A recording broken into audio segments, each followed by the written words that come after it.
రుచికి తనదైన ఒక చరిత్ర ఉంటుంది. మన నాలుకపై కరిగిన ఆ తీపిని మనం తరచుగా గుర్తుంచుకుంటాము, కానీ ఆ రుచికి జన్మనివ్వడానికి బట్టి సెగలో కాలిపోయిన ఆ చేతులను మర్చిపోతాము.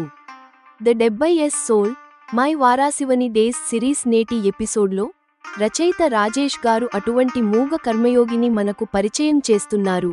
ఆయన పేరే పిలంటూ హల్వాయి. ఇతరుల జీవితాల్లో మాధుర్యం నింపడం కోసం తన జీవితమంతా కడాయి మరియు భట్టికే అంకితం చేసిన వ్యక్తిత్వం ఆయనది. రండి, 70ల నాటి ఆ అగర్వాల్ హోటల్ వైపు వెళ్దాం. పరిచయం: పిలంటూ హల్వాయి 60ల చివరలో మరియు 70ల ప్రారంభంలో నా అవగాహన వికసిస్తున్న కాలం నుండి మా తాతయ్య, నాన్నగారి జ్యువెలరీ షాప్ పక్కనే అగర్వాల్ హోటల్ను చూశాను. మేము పిల్లలం ఇంటి వంటకాలతో తృప్తి చెందనప్పుడు మా తాతయ్య ఈ హోటల్ నుండి మాకు అప్పుడప్పుడు సమోసాలు, బజ్జీలు, జిలేబీ మరియు రసగుల్లా, రసమలై వంటివి ఇప్పించేవారు. ఈ హోటల్ మిఠాయిలు, నమకీన్, కోవా మొదలైనవి తెల్లవారుజాము నుండి సాయంత్రం వరకు పెద్ద భట్టిపై పిలంటూ అనే మేస్త్రీ, అంటే హల్వాయి, తయారు చేసేవారు. మొట్టమొదటిసారి నేను మిమ్మల్ని, అంటే పిలంటూ గారిని చూసినప్పుడు మీ వయస్సు 55 ఏళ్ల కంటే కొంచెం ఎక్కువగానే ఉండి ఉంటుంది. ఏ కాలమైనా సరే, మీరు ఎప్పుడూ గీతల డిజైన్ ఉన్న పెద్ద చడ్డీ మరియు నూలు బట్టతో కుట్టిన బనియన్ ధరించి మీ పనిలో నిమగ్నమై కనిపించేవారు. సెలవుల్లో మీ కుటుంబ సభ్యులను కలవడానికి గ్రామానికి వెళ్ళినప్పుడు లేదా తిరిగి వచ్చినప్పుడు మాత్రమే మీరు ధోతి, పైజామా లేదా కుర్తాలో కనిపించేవారు. మీరు ఉదయాన్నే మొదట పెద్ద భట్టిలో ఆలు, పోహా తయారు చేసేవారు. పోహా తయారై హోటల్ కౌంటర్కు వెళ్లిన తర్వాత భట్టిపై ఉన్న వెడల్పాటి కడాయిలో మీరు జిలేబీలు వేయించడం మొదలుపెట్టేవారు. కడాయి నుండి తీసిన జిలేబీలను మీరు పక్కనే ఉన్న పాకం కడాయిలో తేలియాడేలా వేసేవారు. అప్పటికే వారాసివని రుచి ప్రియులు తమ కోరికను తీర్చుకోవడానికి పోహాతో పాటు వేడి వేడి జిలేబీలను తినడం కోసం హోటల్లో గుమిగూడేవారు. వినియోగదారులకు వేడి వేడి జిలేబీలు అందేలా మీ ద్వారా జిలేబీల వాయిలు చిన్న ప్లేట్లలో పదే పదే పంపబడేవి. నాకు గుర్తుంది, మొదట్లో జిలేబీ నెయ్యితో చేసేవారు, ఆ తర్వాత నూనెతో చేయడం మొదలైంది. నూనె జిలేబీలు వేడిగా తింటేనే చాలా రుచిగా ఉండేవి. పోహా జిలేబీ చేసిన తర్వాత మీరు అప్పటికే పాలు తెచ్చిన వారి క్యాన్ల పాలను భట్టిపై ఉన్న పెద్ద కడాయిలో పోసి కోవా తయారు చేసే పనిలో పడేవారు. ఈ పని 2 కారణాల వల్ల చేసేవారు. మొదటి కారణం, ఈ కోవాతో తర్వాత మీరు గులాబ్ జామున్, పేడాలు మరియు ఇతర కోవా మిఠాయిలు తయారు చేయాల్సి ఉండేది. రెండవది, కోవా పరిమాణం, అంటే బరువు, బట్టి పాల నాణ్యతను పరీక్షించి హోటల్ యజమాని సుభాష్ గారు పాలు తెచ్చిన వారికి డబ్బులు చెల్లించేవారు. 11:30 గంటల కల్లా మీరు ఇన్ని పనులు పూర్తి చేసేవారు. ఆ తర్వాత నేను మీరు భోజనం చేయడం చూసేవాడిని. అప్పటికే మరొక ఉద్యోగి వేరే బట్టిపై హోటల్ సిబ్బంది అందరి కోసం ఈ భోజనం తయారు చేసేవాడు.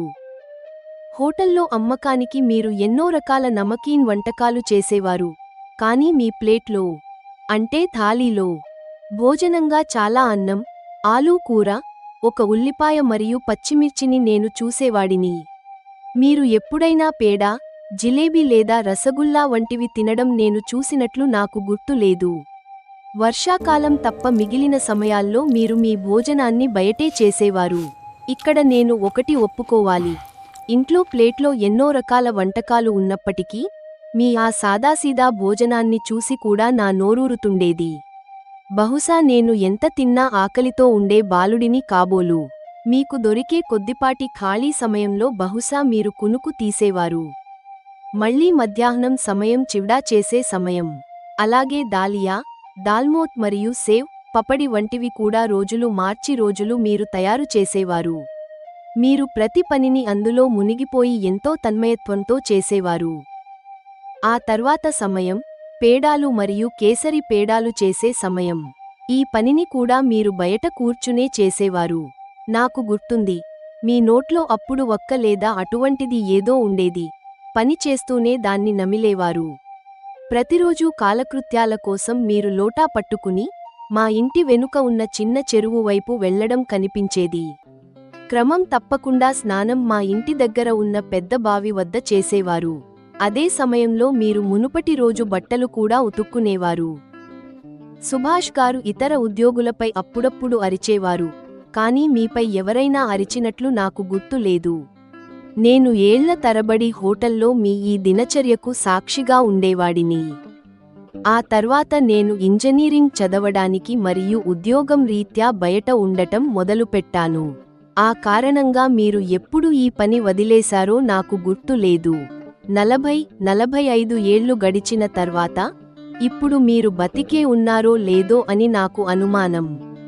ఒకవేళ మీరు బతికే ఉంటే 100 ఏళ్లకు పైగానే ఉంటారు. మీ గురించి ఎందుకు రాశానో ఇప్పుడు పాఠకులకు తెలియజేయాల్సిన సమయం వచ్చింది. మేము ఈ ప్రతిష్టాత్మక హోటల్లో తినడానికి డబ్బు చెల్లించి మా నాలుక రుచిని తీర్చుకునేవాళ్లం. మా దృష్టి హోటల్ మరియు ప్లేట్లలో ఉన్న వంటకాలపైనే ఉండేది. దీని వెనుక మీలాంటి అంకితభావం కలిగిన వ్యక్తులు ఉంటారని మేము ఎప్పుడూ ఆలోచించలేదు. వారి కర్మ, ధర్మం మరియు కుటుంబం అంతా ఈ హోటల్ మాత్రమే. ధర చెల్లించి మేము ఆహారంపై మా హక్కును పొందామని మేము అనుకుంటాం. హోటల్ వెనుక మీ ఎంతటి గొప్ప త్యాగం, శ్రమ మరియు సేవాభావం ఉండేవో మేము ఆలోచించలేకపోయాము. మాకు కేవలం ఆహారమే కాదు, మాకు చదువు కావాలి. మేము ఆడుకుంటాం, మాకు వినోదం కావాలి. మాకు పర్యటనలకు వెళ్లాలని ఉంటుంది. మాకు పేరు ప్రఖ్యాతులు కూడా కావాలి. మీకు పైన పేర్కొన్నవేవీ అవసరం లేదు. మీకు పెద్ద జీతం కూడా అవసరం లేదు. మీ కుటుంబం గడిస్తే చాలని మీరు అనుకున్నారు.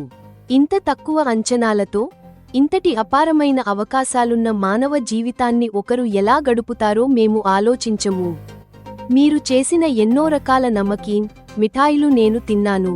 నా జీవితాన్ని గడిపిన తర్వాత ఇప్పుడు ఈ రాసే అవకాశం నా అదృష్టంలోకి వచ్చినప్పుడు అందులో మీ గురించి రాయకపోతే అది మీ ద్వారా తిన్న ఉప్పుకు ద్రోహం చేసినట్లవుతుంది. అప్పుడు ఇన్ని మొబైళ్లు లేదా కెమెరాలు లేవు. మీ ఫోటో నా దగ్గర ఏదీ లేదు. నేను చిత్రకారుడిని అయితే నా మనసులో ఉన్న మీ రూపాన్ని తప్పకుండా చిత్రించేవాడిని. నాకు కొన్ని పరిమితులు ఉన్నాయి. మాటల ద్వారా మీ రూపాన్ని ఎంతవరకు సరిగ్గా చూపించగలిగానో తెలియదు. మాపై మీ రుణం ఉంది. నేను ఆహారాన్ని పండించకుండా మరియు వండకుండా జీవితాంతం అంతా తింటూనే ఉన్నాను. ఈ సహకారం కోసం మీ ఆశయాల త్యాగానికి నేను తలవంచి నమస్కరిస్తున్నాను. మీకు మరియు మీ స్మృతికి నా శతకోటి వందనాలు. ఈ వ్యాసాన్ని పంచుకున్న తర్వాత అగర్వాల్ హోటల్ యజమాని సుభాష్ గారి కుమారుడు సంజయ్ భాయ్ మీ గురించి తన కొన్ని జ్ఞాపకాలను పంచుకున్నారు. అవి లేకపోతే పిలంటూ తాతయ్యపై రాసిన నా ఈ వ్యాసం అసంపూర్ణంగా మిగిలిపోతుంది. అనేక రకాల వంటకాలే కాకుండా పిలంటూ తాతయ్య ఉద్యోగులందరి కోసం తరచుగా బేసన్ చేసేవారని ఆయన చెప్పారు. ఆ శనగపిండి వేయించే సువాసన కాలనీ అంతటా వ్యాపించేది. రాజు అయినా పేద అయినా అందరూ తమ గిన్నెలు పట్టుకుని భట్టి దగ్గర గుమిగూడేవారు. ఈ రోజు పిలంటూ తాతయ్య లేరు, సుభాష్ గారు కూడా లేరు. కానీ ఆ కాలం నేటికీ ఒక ఉదాహరణ. అక్కడ ఒక ఉద్యోగి గుర్తింపు మరియు గౌరవం కుటుంబ సభ్యుడిలా ఉండేది. ఆ కాలం వెళ్ళిపోయింది. అటువంటి నిబద్ధత మరియు అంకితభావం కూడా బహుశా ఇప్పుడు అరుదు. మిగిలి ఉన్నవి కేవలం ఆ సంస్కారాలు మాత్రమే. అవి నేటికీ జ్ఞాపకాల మాధుర్యంగా సజీవంగా ఉన్నాయి. మిత్రులారా, పిలంటూ తాతయ్య వంటి అసంఖ్యాక వ్యక్తులు మన సమాజానికి పునాదులు. వారు తమను తాము అణచుకుని ఇతరులను పైకి లేపుతారు. ద 70s సోల్, మై వారాసివని డేస్. ఈ ఎపిసోడ్ మీకు ఎలా అనిపించింది? మీ దగ్గర కూడా వారాసివని లేదా మీ స్వగ్రామం గురించి ఇటువంటి జ్ఞాపకాలు ఉన్నాయా? వాటిని మీరు ప్రపంచంతో పంచుకోవాలనుకుంటున్నారా? మీ కథలు మరియు అభిప్రాయాలను కామెంట్ బాక్స్లో రాయండి లేదా నాతో పంచుకోండి. నేను మీ జ్ఞాపకాలతో పాడ్కాస్ట్ చేసి మీ పేరును పేర్కొంటూ నా పాడ్కాస్ట్ సిరీస్లో చోటు కల్పిస్తాను. వచ్చే ఎపిసోడ్లో మరో తెలియని కథతో కలుద్దాం. అప్పటి వరకు మీ మూలాలతో ముడిపడి ఉండండి మరియు పాత జ్ఞాపకాల మాధుర్యాన్ని కాపాడుకోండి. ధన్యవాదాలు. నమస్కారం.